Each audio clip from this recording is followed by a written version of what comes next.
Well, we begin right now with breaking news. A CDC advisory committee is now backing Pfizer's pediatric COVID-19 vaccine for kids between the ages of 5 and 11. Once the CDC director signs off, it'll be the first COVID shot available to young children. Doctors and advocates say the shots could help lessen the burden of the virus on kids, even beyond preventing severe illness and death. Good afternoon, and thank you for joining us for KREM 2 News First at 4. I'm Mark Hanley. And I'm Whitney Ward. It is November 2nd, which means it is Election Day. And we have team coverage tonight covering all of our local elections. Our Amanda Rowley is keeping track of voter turnout tonight. She'll let us know how many people are expected to make their vote count today. But first, we are going straight to KREM 2's political reporter Ian Smay, who is here in the KREM 2 studio with us covering the Spokane City Council races. So Ian, what is significant about this race tonight? Mark, Whitney, there are 3 city council races being decided tonight, and 2 of these races see a conservative candidate take on a progressive candidate in northern Spokane districts. Now let's start with possibly the hottest race on the ballot in northeast Spokane's District 1. That race sees conservative Jonathan Bingle going against progressive Nagmana Shirazi. Those two are hoping to fill the seat being vacated by outgoing council member Kate Burke.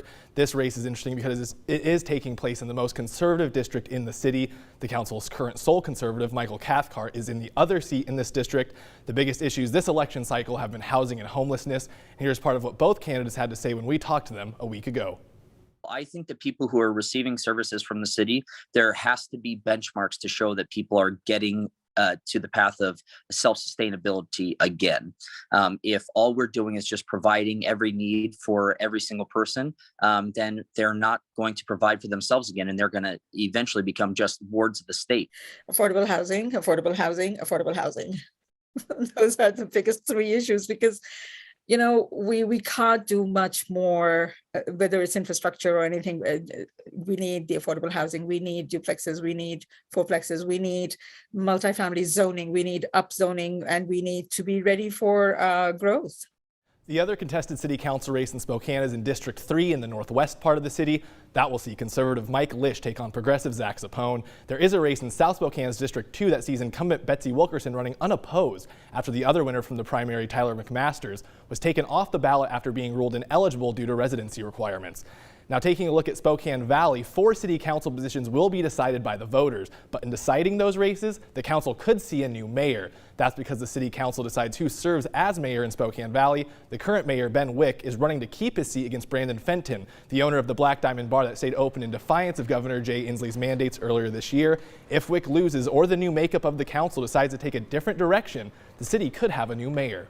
Now, these aren't the only races we are tracking tonight, and coming up at 5, I'll have more on this year's local school board races and why they are getting more attention than ever. For now, back to you. All right, Ian, thank you very much. And another thing that we are keeping an eye on is voter turnout. Typically, in off-year elections, turnout not as strong. KREM 2's Amanda Rowley is live at a ballot drop box on Spokane South Hill with a look at how things are looking at this hour out there. Amanda?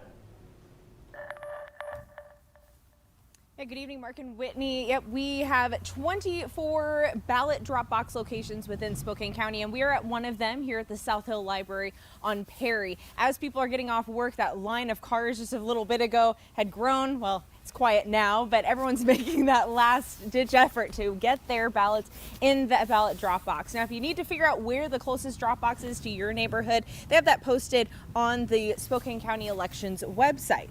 Now, the deadline to get your ballot in is 8 o'clock on the dot, and if you're mailing it in, you may want to drop it off at the box. You have to have it postmarked with today's date.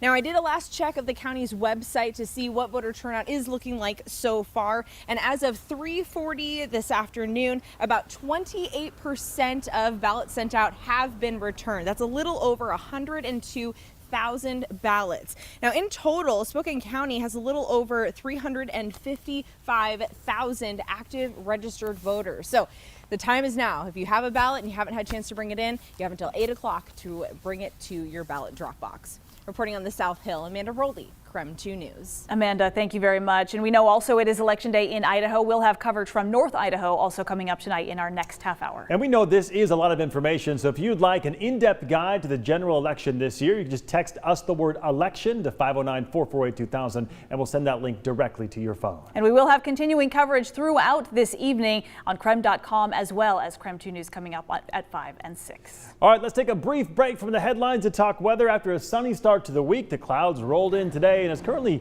feeling a lot more like November. Yes, right? it is. Meteorologist Thomas Patrick is live in the Outdoor Weather Center. Thomas, the dry weather, though, not going to last for too much longer, right? Yeah, at least we have a couple days of dry weather. Though it is cloudy, it is dry, going to be that way for tomorrow as well. Once we see Thursday come around, well, we're going to see a lot of rain chances from there on out in the forecast. But 47 is about as good as we could do today, especially with the overcast skies that are overhead. Here, a look at current temperatures across the region. A little bit warmer down on the Blues, where it's 54 in Pullman, up to 57 in Pomeroy. Still well into the 40s across northern Washington, far north Idaho. As for the statewide picture, look at how much rain is across the western side of the state. It's still raining quite heavily over the Puget Sound. A few rain showers trying to get close to the Ellensburg area as of right now, but not going to make much headway into our side of the state. Again, it looks about the same over in Seattle as it does here, but they got the rain. We're going to stay dry in the Spokane region. So our rain chances start to pick up again on Thursday. Guaranteed rain for that day,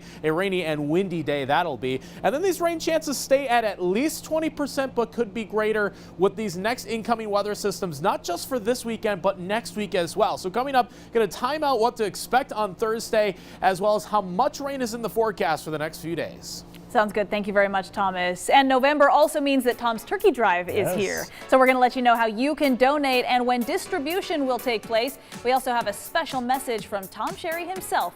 All that and more coming up right after the break.